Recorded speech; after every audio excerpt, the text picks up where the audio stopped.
friends, in today's video we are going to see the example on the integration by partial fraction for diploma semester 2 maths. Integration by partial fraction. So today we are going to the second case of a partial fraction in which the if denominator has repeated linear factors. So suppose consider the example to find the integration of 1 upon x square into x plus 1 dx. Here it is a fractional function in which denominator contains two terms. One is x square, another one is x square plus 1. So here there are two factors, one is x, another one is x plus 1. There are two linear factors, x and x plus 1, but among them x has its power 2, means we can say x is repeated 2 times. So that we can solve this example by using the case 2 in which denominator has repeated linear factor. X is a linear factor and it is repeated 2 times. Now let's see how to find addition of such type of fractional function containing the repeated linear factors. Let's solve it. As in the last video we have seen example on the addition by partial fraction of the case 1 in which denominator has non-repeated linear factors. So we follow the same steps. First resolve the fractions into partial fraction. X square into x plus 1, it is equal to, as in the last case, since if it is a non-repeated linear factor, it will be written as sum or difference of two fractions in which containing x and x plus 1 as denominators. Now since x is repeated 2 times, here it will be the sum or difference of three fractions containing x, x square and x plus 1, like this.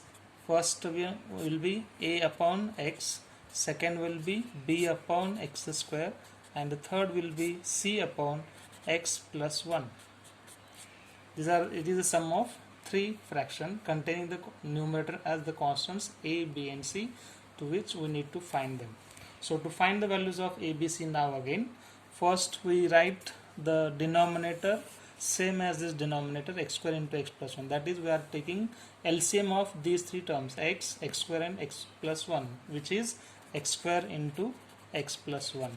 Now to get the numerator, your numerator will be containing a, b and c. So a now will be multiplied by, so finding LCM is nothing but multiplying each term by this LCM, x square, x plus 1, to get the terms in numerator. If we multiply a by x by this x square into x plus 1, what we left? This 1x will get cancelled with this x square and we left with 1x and x plus 1. So a will be multiplied by x into x plus 1. Similarly, b is multiplied by a term obtained by multiplying this b by x square by this x square into x plus 1. b by x square is multiplied by x square into x plus 1, so the similar term x square gets cancelled, we left with x plus 1.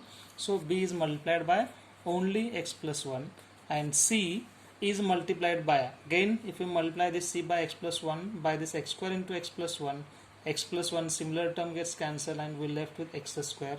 So c will be multiplied only by x square. So this step is very important to get the numerators. Or in other way, if we multiply throughout each term by x square into x plus 1 to each of these three terms, in that case also we can have this numerator as it is. So the left side is again 1 upon x square into x plus 1, and denote this is 1 by x square into x plus 1, and to the right side we have also denominator x square into x plus 1, and numerator is in this way. Now since denominators are equal on both sides, that will get cancelled and we can equate the numerators. So equating the numerators, we have the equation as 1 equal to a into x plus 1 plus b into x plus 1 plus c into x square. Now to get the values of a and b, a, b and c, now we consider as usual this as equation number 1, this as equation number 2. To get the values of a and b, and c, we need to substitute these linear factors. Here we have only two linear factors, x and x plus 1. So we substitute the values of these two linear factors as 0, get two values of two constants, one will be left, so that will be obtained, we will discuss in the next steps. So first we substitute these two linear factors as 0. I substitute first the first linear factor x as 0 in the equation number 2, so that we have 1 equal to a into wherever is there is x, it will become 0. Here we have x, here it is b is not multiplied by x only, and here c is multiplied by x square. Since x is 0, x will also become 0. So the terms which are in the multiple of x will become 0, means the terms of a and c will be vanished. We left with only the term of b, so it gives us value of b by substituting x equal to 0. So what it will be obtained, let us see. A into 0 plus 1 plus b into 0 plus 1 plus c into 0 square. So the term of a will become 0, b times 0 plus 1 is 1, c times 0 is 0 is equal to 1. So it gives us 1 equal to b into 1 is b. So we have the value of one constant, b equal to 1. Now to get another constant, I have one more linear factor, x plus 1. So substitute this as 0. Substituting x plus 1 equal to 0, or which in turn gives us value of x as minus 1. Substitute this again in equation number 2. What it gives us? This 1 remain as it is. Here the terms multiplied by x plus 1. So here in this equation number 2, a is multiplied by x plus 1, b is also multiplied by x plus 1. Only term is of c which is not multiplied by x plus 1. So substituting x plus 1 as 0, the terms in multiple of x plus 1 will become 0, means a and b will become 0. We left with c. So by substituting x plus 1 equal to 0, you have the value of c. So let us see how to get it. So a into x is minus 1, x plus 1 is 0, plus b into x plus 1 is 0, plus c into x is minus 1, its square. So terms multiplied by 0 will become 0, so this is 0 plus 0, minus 1 square is 1, 1 into c is equal to 1. So this step gives us value of c equal to 1 again. So we have b equal to 1, c is also equal to 1. Now to get one more constant, because here we have three constants a and b, and we have the values of two constants b and c. A is left, for which we don't have any non-repeated linear factor. We have substituted x equal to 0 and got value of b. We have substituted x plus 1 equal to 0, we got the value of c. Now to get the value of a, we can take any value of x as smaller as possible. Here we have taken in the first step x equal to 0, in the second step we have taken x equal to minus 1, so we can take value of x equal to plus 1. We can take the value of x as plus 1, as we have taken 0 and minus 1 already. We left this smaller value as 1, so we can substitute x equal to 1. Along with this value of x, we can use these two values of constant, that is 1, b as 1 and c equal to 1 in the equation number 2. So substituting these values in the equation 2, it gives us left side is 1, a into x is 1 here, 1 plus 1 plus p is 1, x plus 1, x is 1 plus 1 again, plus c is 1 and x is 1 again, so 1 square. So left with only a. So 1 plus 1 is 2, 2 into 1 is 2, and 2 into a is 2a, plus here we have 1 plus 1 2, 2 into 1 is 2, here 1 square is 1, 1 into 1 is 1, is equal to 1. So we have 1 on both sides, it gets cancelled. This gives us 2a equal to minus 2. This 2 goes to this side, will become minus 2, and this a will be minus 2 upon 2, that gives us minus 1. So we have the values of a equal to minus 1. So in this way we got the values of a, b and c as minus 1, 1 and 1. We substitute these values of a, b, c in the equation number 1 and integrate.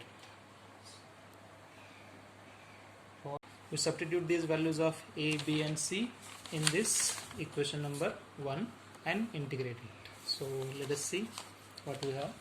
So this induction I is equal to induction of 1 by x square into x plus 1 in its place. In place of this, we are going to substitute this with the values of a, b and c. So your I will become a upon x. What is your a? A is minus 1, so I can write it as minus 1 upon x plus b upon x square. This is b upon x square, but what is b? B is again 1, so it will be 1 upon x square plus c upon x plus 1. So what is your c? C is 1 again, so it is 1 upon x plus 1. So indication of this sum of three fractions with respect to x. Now let's see how to get its indication. It's easiest way. So first step, apply separate indication for each. Take minus sign outside. Indication of 1 by x dx plus indication of 1 upon x square dx plus indication of 1 by x plus 1 dx. So we know the standard integrals of the function 1 by x as well as 1 by x plus 1.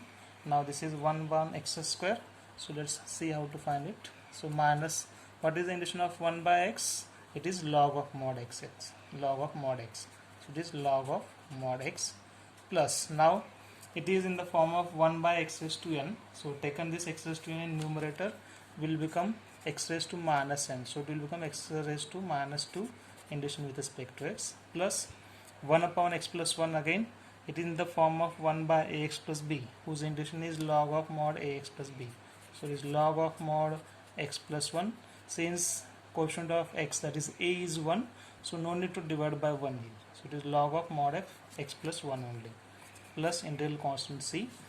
Here we have used the indication of 1 upon x with respect to x as log of mod x plus c, and second formula we have used is 1 by ax plus b dx with respect to x, which is log of mod ax plus b upon a plus c. So these two formulae here we have used. Now to get its indication of this one, it is in the form of x raised to n. So minus log x as it is plus x raised to n. What is the indication of x raised to n? It is x raised to n plus 1 upon n plus 1. Here n is minus 2. So it is x raised to minus 2 plus 1 by minus 2 plus 1 plus this log of mod x plus 1 remain as it is plus c. So it is minus log of mod x. This is minus 2 will plus 1 will become minus 1. So that minus 1 with this minus sign will become minus sign, and x raised to minus 1 plus log of mod x plus 1. Can I merge these two log terms together? This is log m minus log m. So I can write it as log of m by n. So it will become log of mod x plus 1 upon x. This is m, this is n. Log m minus log n is log of m by n minus x raised to minus 1 is 1 by x plus c. So this is the required integration of the fraction function given by this one, 1 upon x square into x plus 1, in which denominator has a repeated linear factor where x is repeated 2 times, whose integration can be obtained by using integration by partial fractions in this way. And now here we have used the law of logarithm to get this as log m minus log n as log of mod m upon n. Okay, this formula we have used, and here we have used the integration of x raised to n dx, which is x raised to n plus 1 upon n plus 1 plus c. So that is the formula here we have used to get integration of this one. So this is the example on integration by partial fraction in which denominator has repeated linear factors. So you can try more examples from the exercise. Thank you.